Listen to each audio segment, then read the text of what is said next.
Well, thank everyone for joining us today. This is Christopher Herring. I'm the Executive Director for Global Chamber San Antonio.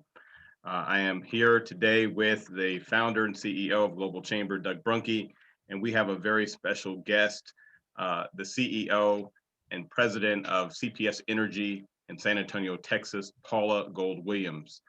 Today is going to be an exceptional Globinar. We're going to spend some time today talking about the importance and future of energy. I'm so happy that we were able to acquire the time of Ms. Gold-Williams. She leads a team of 3,100 members, and her vision that she has coined is people first. And CPS Energy is evolving its efforts to deliver value to its customer, community, and employees into a new age of energy solutions. She's been recognized here in San Antonio for a number of accolades. And I told her I wasn't going to give the long version of her bio, but she's a very accomplished woman. I would like to say this is Women's History Month, the month of March. And so I'm going to give Paula the very first question. You know, who is a woman that you greatly admire that has helped you to be where you are at this point in time? Well, thank you so much, Christopher, for the invitation. It's nice to have the ability to connect. You and I have known each other for many years now. I'm probably dating myself, and very much thanks to the Global Chamber and Doug for the invitation today. I love the fact that I get to talk about energy, but I'm very pleased that you asked me a question about a woman who has inspired me. And I don't think I'm going to say anything that people haven't said before, but I will tell you that the one that, you know, from the very beginning of my essence, literally has been my mother. I do not have her anymore. I lost her in 2008. I think about her every single day. And the inspiration for her wasn't because she was accomplished. My mother had many challenges in life, including the fact that she never had the support to continue her education. She grew up in the country and stopped going to school in the third grade and worked on a farm. Ultimately, she went and got her GED.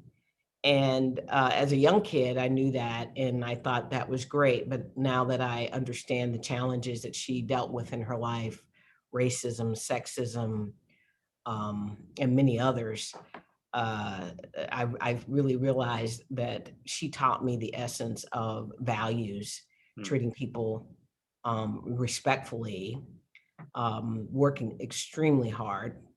My mother, I have found a receipt, a slip from her employer where she got a raise, and she was making, I mean, this is a long time ago, she was making $1.08. Wow.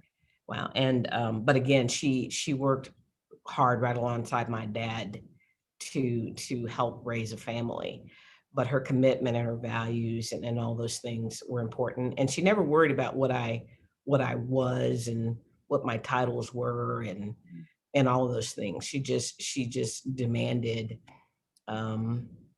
to be a good person. And so she's with me all the time. And I think in many, many ways, she's a huge inspiration for my people first views. Thank you so much for that. And our mothers are very similar, because my mother also was raised on a farm in North Carolina. She didn't have the best of education, but she did instill great family values that I reflect on today as she's not with me. So our first question is going to come from Doug Brunke, and he'll ask you some questions about energy. Okay, very good. Thanks, Christopher. And good morning, Paula. Really quite an honor to be with you today. You have such an illustrious career over a long period of time with the company. I also noticed that you you were a leader in finance with a company that I was familiar with in the beginning of my career, which was Luby's. And I learned about Luby's because when I left college, I worked for a big company called DuPont, and my first assignment was in Beaumont. And so Luby's had a cafeteria on I-10 in Beaumont, and I discovered their okra. I had never had okra ever in my life. And my mother, speaking of mothers, my mother always made us eat everything. So there was no, and now I'm a person who eats everything. So I think that's probably a good thing. But okra took 2 times to kind of get used to it. You know, that kind of hard on the outside, soft, gooey on the inside kind of a thing. So I thank Luby's for that experience. You've had clearly a real business relationship with Luby's on the finance side, and it looks like that's been really important for your background on the on finance and management and leadership, and you've had this long progression within the firm. I'm wondering if you could tell us a little bit about CPS Energy and your journey, your particular journey through the energy sector as a unique leader within the sector. Well, thank you. Yes, I had a business relationship with Luby's, but I had a kind of a love of Luby's before I got to work there. And yeah, the okra, the fried okra is kind of a country comfort, right? So that was kind of their thing. And I was actually on my way to Houston. My job was transferring from San Antonio to Houston, and I got a phone call, to come at CPS Energy. And that was unusual. Utility companies traditionally have a long view of everything, long view of assets, long view of careers. CPS Energy in particular wanted to hire people out of college. So to catch me kind of in my mid-career stance and asked me to come in, and I didn't have background in the energy business coming from food service, but I did have cable was a huge part of my experience. So I had some framework around heavy infrastructure companies. And I took a pay cut, and I took a demotion in title, but I ultimately wanted to stay in San Antonio. I was born here. I'm part of the military construct. My dad was in the military. My brothers had been in the military. That we're Military City, USA. Where my husband and I raised our daughters here. I just love this city. And so I didn't want to leave, and I came, and I just decided that I was going to bring my talents from accounting and finance. And then I bumped my head a lot. I didn't know, you have to convert your business model. I'm a student of business, so I always am trying to figure out, how do things work, whether it's a Luann platter, a profit per plate. That's very different than trying to figure out energy. Energy seems like it's all about infrastructure. We have generating assets, transmission assets, distribution assets, and then we own a ton of things to help in the retail aspect of serving customers. And so it's a fascinating thing to do, but there's an art to it. There is a quality and a measure. You have to be so diligent in terms of everything from safety and security. Cybersecurity is a big concern for us. And then again, you have to take those assets and actually turn yourself into a service company. The way that we look at it in our people first views, it's about service. And so, in short, I came in as a controller, but I was always interested in learning the business. I was always interested in learning from others, really big into relationship development. I mean, I would spend as much time sometimes with my clerks as I would with my peers and my boss. And it's amazing what you can learn from frontline employees. So from that, I ended up getting opportunities, paid attention a lot, again, made mistakes, but found out how to correct them and how to prevent others from making those mistakes. And so that's how I elevated up, eventually becoming a vice president, then an executive vice president. And then I became interim. And my boss was completely Doyle Beneby, which Christopher knows him well. Doyle Beneby was in the industry. He's an engineer and very operational, knew so much about the business. And I learned from him. And I think at first he said, I don't see you as being a CEO when I first started working for him. I mean, you got to get the CFO thing down. But as I paid attention again to what he had to share with me, I was able to figure it out. I was able to figure out the values, figure out where the value in the value chain was, all of those things. So when he left, he decided to go do energy development in and small countries that didn't have infrastructure. But he kind of handed over the keys to me and Interim, and then he finally said, you know, I see it now. I couldn't see it before, but you're just going to do it differently. You got to figure out what you're passionate about. People, women, developing more in the industry, and ultimately, again, a ability to capture all the values that are there on the operational side. So that's kind of how I got here, and now I'm going on 6 years of running the company. The board made me permanent along the way after I proved myself up, and it's been an interesting, amazing ride. Some valleys. I think we're in a valley right now in terms of kind of the Winter Storm Uri. And I spend a lot of time talking about that, but there have been some really good times, and there's a very good trajectory ahead for the industry. We're going to solve these issues we have. So since you mentioned the weather, let's talk about the unprecedented winter weather that we experienced here in Texas. CPS Energy is based in San Antonio and was faced with an energy crisis. So how is CPS Energy managing the consequences of the storm in the near term? Well, if I could, I do want to give a little context, and then I'll maybe we can have a little dialogue. I would like to bring up a couple of, well, it's a big slide deck, but I want to go to a couple of slides to kind of tell you what's happened. Really, the one thing I will start with is energy is basically the same across the globe. I mean, some countries in developing countries don't have all of the massive grid. There's not a grid. So, and oftentimes solar is a better solution for them than batteries. But basically, we all have the same technology. We have solar, we have batteries, we have wind, we own part of a nuclear project, 40%. We have coal. We closed 2 coal units, but we still have some newer coal units, and we have gas. And then we're looking for some new solutions, which I know we'll talk about a bit before we go. But so there are limitations with every single type of technology.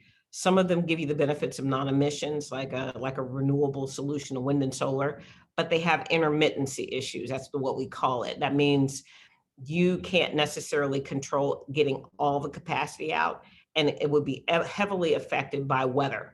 So cloud cover, today's a cloudy day, will restrict how much, solar energy you can get. Freezing temperatures can freeze wind blades, but there are also issues with gas and coal and in nuclear, because it's mechanical. Nuclear is non-emitting, but you have to deal with the waste at the end of the life of the plant. And the other units, you can, what we call, dispatch them. You can get a high level of capacity out of them, but you have to worry about the emissions. So every single one has all these benefits and issues. And in Texas, also, the thing to remember is we're a high solar radiant state. We're big enough typically that if there's a weather system coming in, the south is good and the north will pull out the state with capacity and be able to blend it together, or vice versa. North is having bad weather, south can make it happen. So let's jump into it and go to slide 10 real quick. And of the bottom right-hand side, yeah, there you go. So February 1, this is what the winter looked like. And typically winters in Texas are very mild. Go to slide 11. But just about a week later, this is what it looked like for the forecast for February. And we hadn't in Texas seen a weather system that, again, stretched the entire state of Texas. And Texas is an isolated grid, meaning when you look at it, it covers about 85% or so of the state. It doesn't cross state lines. There are 2 other grids. One is in the east and one is in the west. And those grids are interconnected across state lines. But again, Texas has always been such a huge state that hasn't been an issue. If you can go to slide 12. We typically always have a summer peak. So between June through September is when you really, really worry. You have long summers, hot days and hot nights.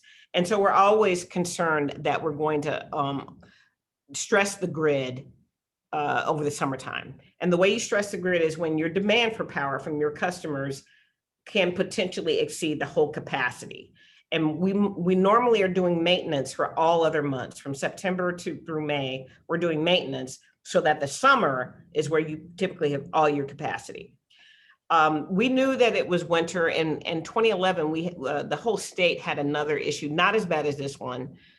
And in 2011, though, we had an experience. We had a shed, what we call a shedding load. We had to put outages on the system across the state for 7 hours. From that, people got worried, and what we decided as the utilities and what the PUC and ERCOT were focused on is weatherize your plants. In Texas, you don't create permanent structures around your plants. You're always trying to take heat off. You want to, again, make sure that they can stay cool. So you use airflow and you'll use water to cool. That means you have a lot of exposed pipes. Right there, you can see there's a kind of a tan pipe. That's a water pipe. Okay. And in the winter, what you do is you weatherize it. You sometimes coil on the inside, a heating coil, and then you'll insulate it. And so that was done. And we're not sure what everybody did, but we think a lot of people did weatherization. We did weatherization. But it's interesting. Based on 2011, that plant, that line wouldn't have froze. An 8-inch pipe flowing water through it typically wouldn't have froze. But again, what we experienced this time was like a week of cold weather that was below freezing, almost zero or negative with wind chill. So that was one of the pipes, the lines that froze. And so there's a big conversation about, why can't Texas get it right? Why don't they weatherize like Alaska?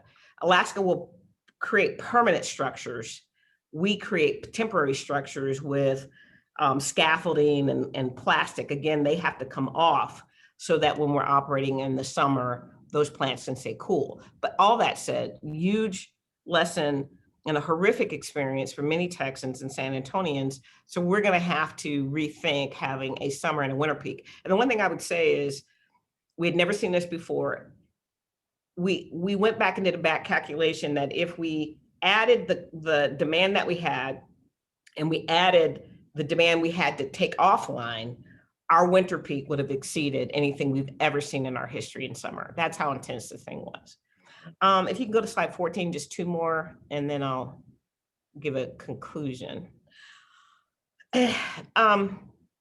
What this is it shows that natural gas, the price of natural gas, and it's not all driving scale. You can see it starts at $1 and goes up to $5. And typically natural gas will fluctuate somewhere in the $2 to $3 range.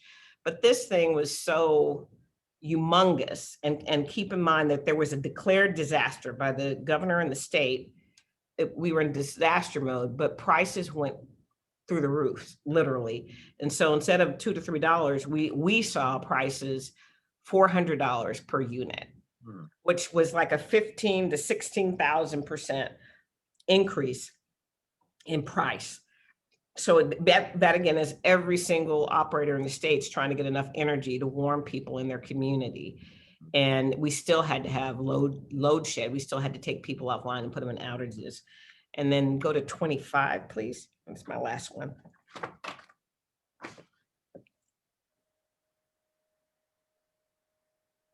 Thank you, Doug, for operating. So to give you a little bit more context, this is what happens is the ERCOT, the state operator, will look at all the grid and they'll look at the capacity and the customer demand. And when they see customer demand starting to get close to the capacity, they will tell the operators to take people offline and create outages. And this is a huge deal. We're going to have, as an industry, we're going to have to figure out how to do that better. But just to give you magnitude, those other bars, you can see the maximum that the state was looking for, that the whole state was looking for, was for about 500 megawatts. But that makes a difference. 500 megawatts being over in demand over capacity will basically throw your grid off, and then you could potentially have a full blackout. And so you're always trying to prevent that. So what we'd seen is 500, 1550, 1,000. The 2011 was, we thought at the time it was 4 times larger than what we had seen before. So 4,000 megawatts is what we were looking for. But in comparison, what we saw this year was 5 times that amount. 20,000 megawatts had to be shed. The total ERCOT grid probably peaks around a little over 70,000-ish megawatts. So that's a substantial amount of megawatts that we had to take off the grid. And every community has to go in and take their pro rata share of it. So you're instructed as a utility, you can't see, all you know is you're trying to stop the worst scenario, which is a true blackout. And people have talked about what that is. And we had people down for an incredible amount of time. Only one part of the grid, and it's kind of spread out, we could take down, and the number got so big for us, they stayed down. And some people were down as long as 5 days, which was horrific. But if the entire grid that went down, then the state would have gone down, and the state would probably be down for weeks to months. And somebody asked me, could that be true? Is that possible? It really is. The operators and all year long are worried about it. We're kind of in the background trying to manage that process.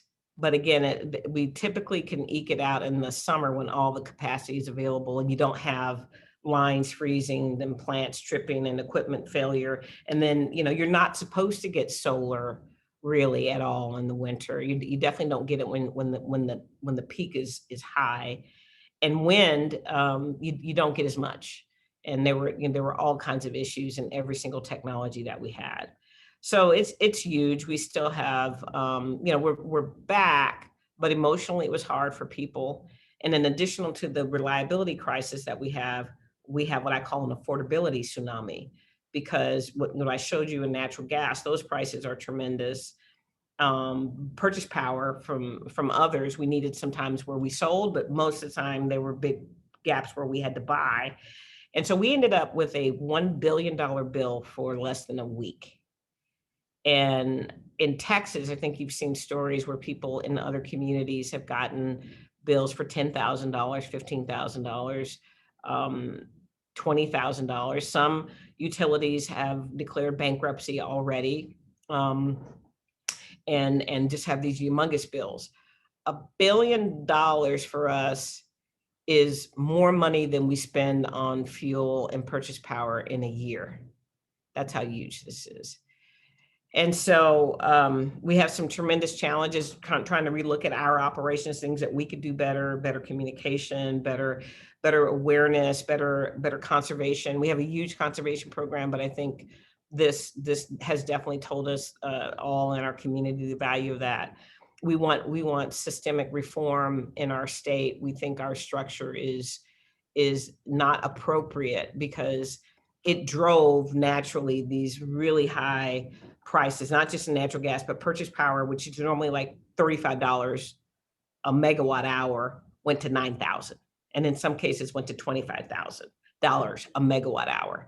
So a state, a community, citizens can't keep getting these types of bills in the middle of a declared disaster.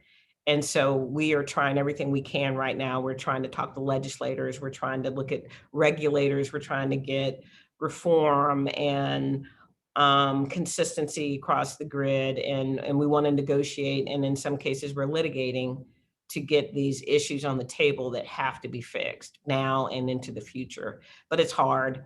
It's really hard. I mean, you're talking about people saying they had a right to raise the rates because it was hard to get the fuel or the power. But again, not any real consideration about customers in the end having to pay. We don't make money off fuel. We just use it to make power and to serve. And so it goes directly to customers. So right now we're holding $1 billion on our balance sheet and we're trying to figure out how to bring it down. And I wake up in the morning thinking about how I'm going to protect customers. How can I help prevent what happened, both in my official role and as a member of this industry.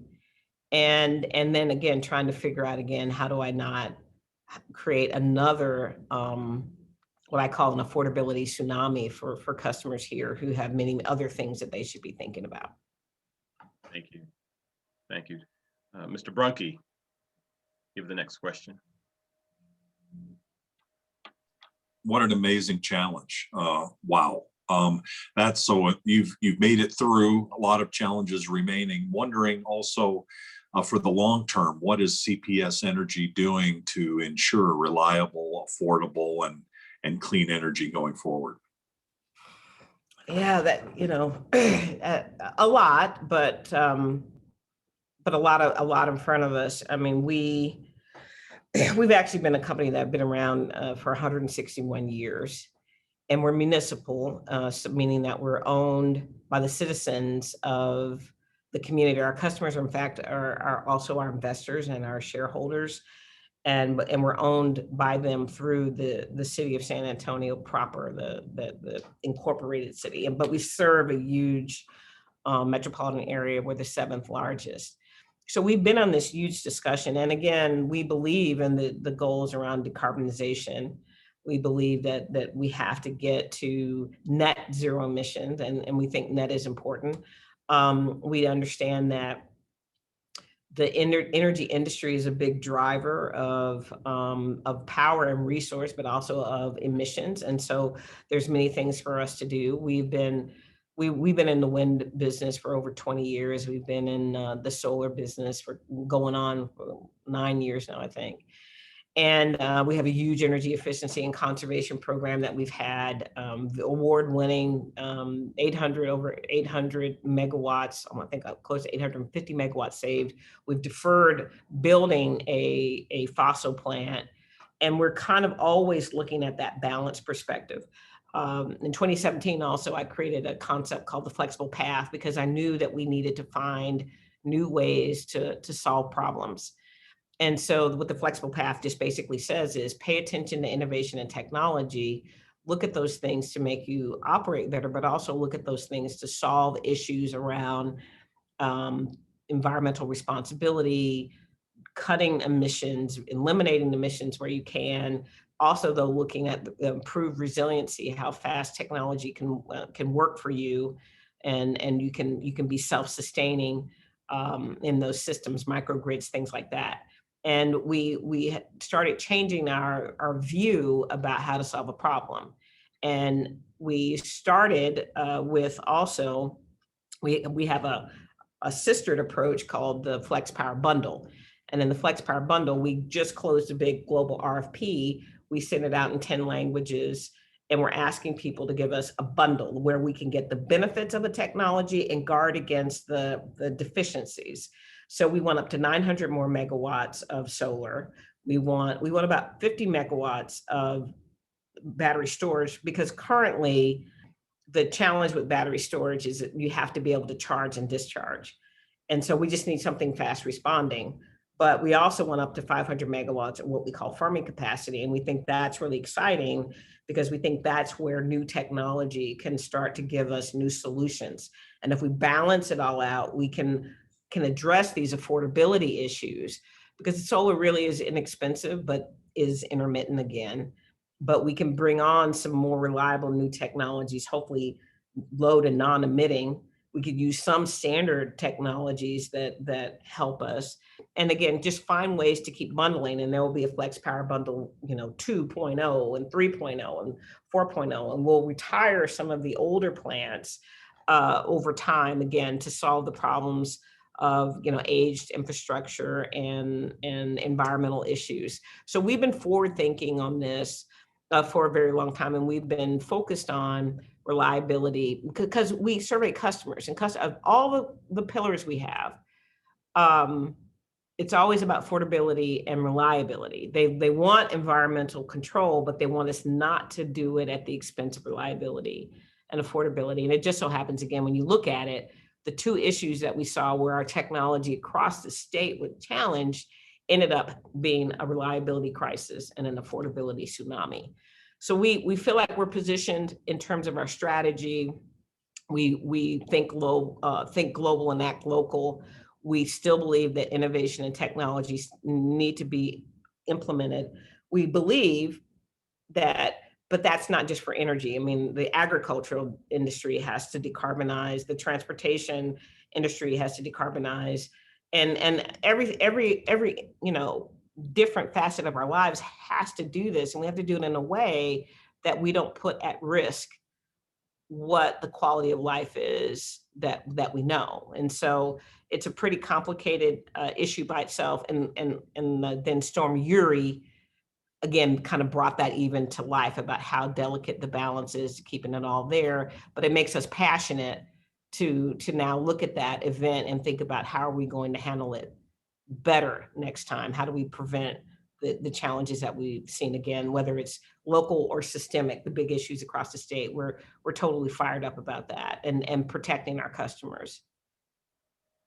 You had mentioned that CPS Energy is municipally owned, and so when we think about that, how does CPS Energy's role differ from other utilities, across the state of Texas, across the nation? I mean, I would think that you would have a different set of obstacles in light of the fact that you are municipally owned.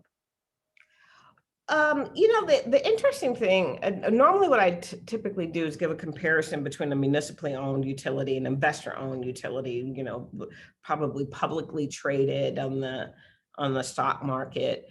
Technically, we're doing much of the same thing. In Texas, though, it's kind of, if you're an investor owned, the industry was kind of broken up. You're a generator, or you're in the transmission business, or you're doing distribution service where the power goes to homes and businesses, or your retail.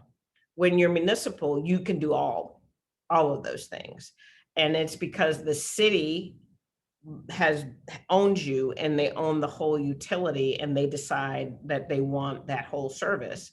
But there are other grades of structure. There are some utilities that have no generation, some utilities that are not in the transmission business, some that only do the distribution side. Retail is separate, those kind of things. So it's kind of an interesting industry because there are just so many aspects of it. But I would tell you that functionally, if you're doing generation, we're all doing the same thing. And so all the way through, the technical tools that we have are basically the same. You just have to know how much of it is in your area. And maybe the one, getting back to your point, when you're municipally owned, in this case, our city is our owner regulator.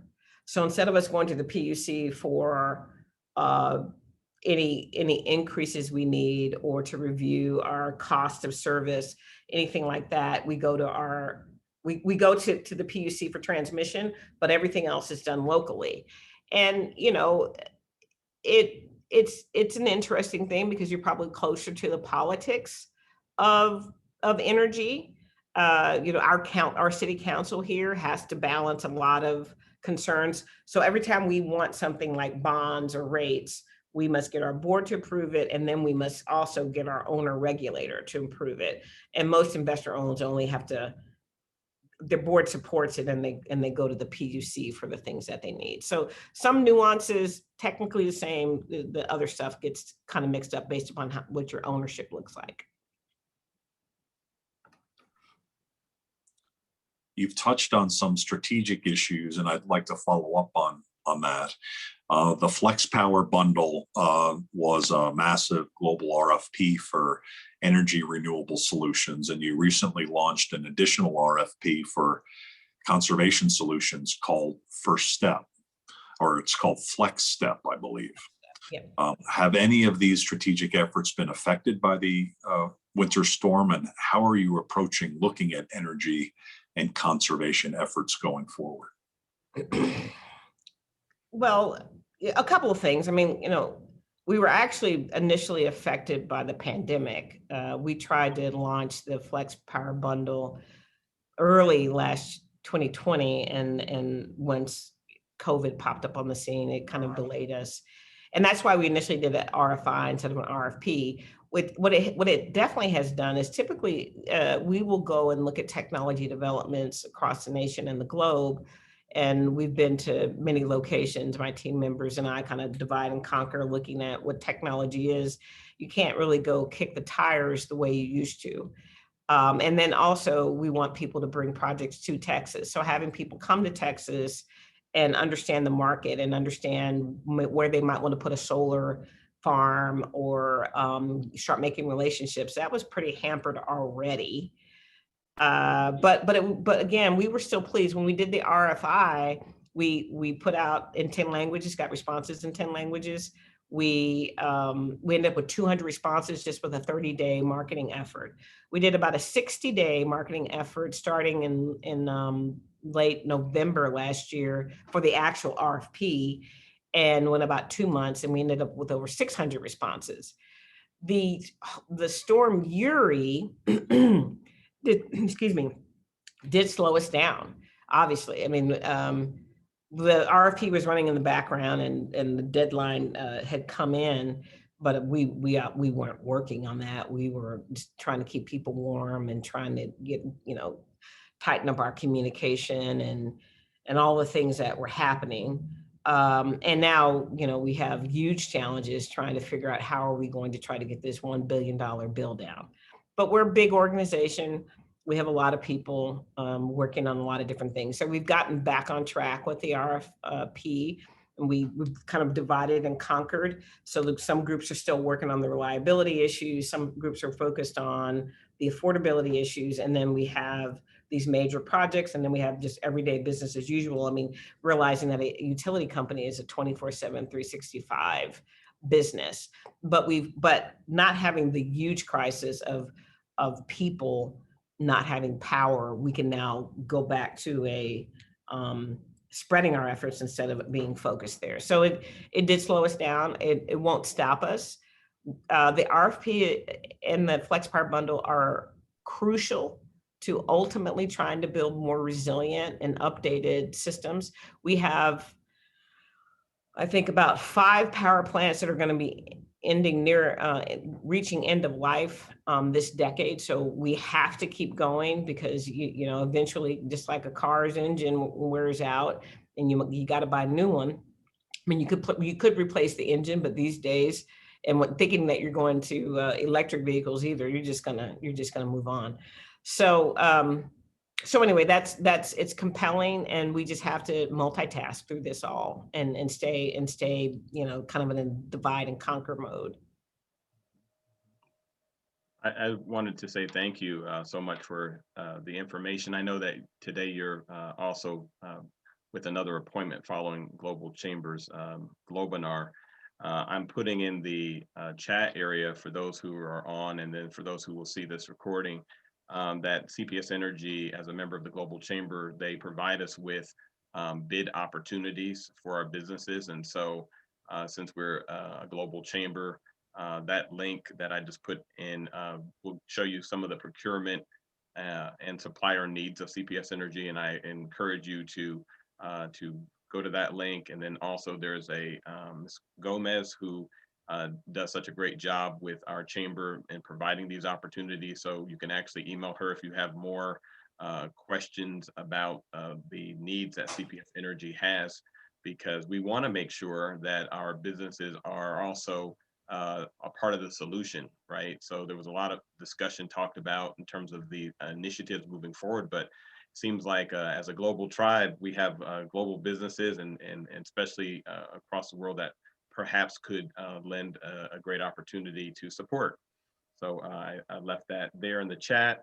I would like to give you, Ms. Gold-Williams, any parting words before you adjourn. Well, I will tell you that normally my schedule is, we are dividing and conquering. We're focused on flexible path and making things happen. I normally do a lot of these sessions, but they're typically, quite a few more about development and those career and all that, which I think are extremely important. But I will tell you that what was attractive to me was that you all were interested in energy, the technical aspects of it, and you were interested in understanding a bit more about the storm and the implications. So I want to thank you all. That's pretty much what I'm spending my time on, and I think it's really worth it to try to get more information to people. And I thank you. I did see one question out here about, how do we manage through it? And I want to just kind of use in my closing comments that, we have critical circuits, and so we were able to protect just about most of the hospitals, security locations, security infrastructure, 911 centers. We did have a special challenge because some of the locations that were used for vaccine, storage of vaccine and needing freezers and things like that weren't on our critical circuits. And so we had to move a couple of things around. We also have what we call low frequency circuits that maintain the stability of the grid just here in San Antonio that's connected to the big grid. And so we had a small amount of about a third of the system that we could, rotate. So critical was good. High frequency was pretty good, but low frequency was pretty good. But there were people again that got caught because we just had to keep them off because the number was so high and that was difficult. And so again, we're still dealing with those challenges. And the other part of that question was what happened at STP. We have 2 units. One had a frozen line, and so there was nothing wrong with the unit, but it had a frozen water line. So we had to take that down, and nuclear is really challenging because there's so many regulations. So we took it down, it stayed down, and it takes a while to bring it back up. So, again, a lot of lessons learned and a lot of focus that we have to go back in and say what we spent $17 million on weatherization, but obviously we're gonna have to spend more. That's more dollars. Those are more issues. But again, I appreciate the opportunity to share information and tell people that we are passionate about solving these issues. We're passionate about people who are interested in these things. Thank you for giving me more than an elevator ride to tell you what we do and how we do it. And then thank everyone for being a citizen that expects energy to come to you and continue to expect reliability and affordability. The industry will figure it out. Well, I want to say thank you, and I'm going to turn it over to Mr. Brunke so he can provide his closing remarks. But again, this is what makes Global Chamber special and Women's History Month. You are seeing Paula Gold-Williams, a woman who has really been well accomplished within energy, a very technical area. She is, I think, the top ranking CEO African-American woman in our nation in the area of energy. And so oftentimes she's at the table all by herself, but she is prepared, she's equipped, and she's ready to do the best for those that she serves. So thank you so much, Ms. Gold-Williams. Doug Brunke, you got it.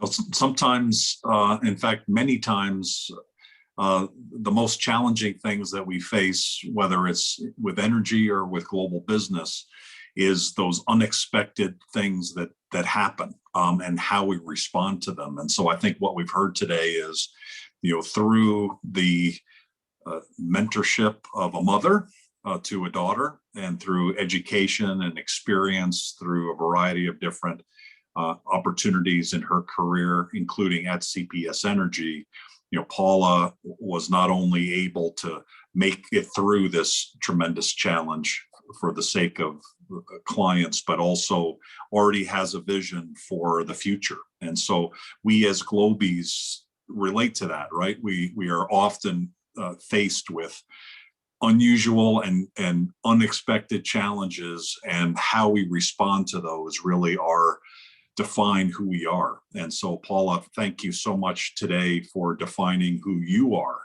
a great leader who has lived a great full life, and also one that is now focused in on providing your clients, your customers with service going forward that meets their expectations. You talk through a lot of that in terms of listening, in terms of being able to adjust what you're doing and planning for the future. So thank you for your work. Thank you for your leadership. And thank you so much for joining us today. Really our honor and pleasure. Thank you. Thanks for the opportunity.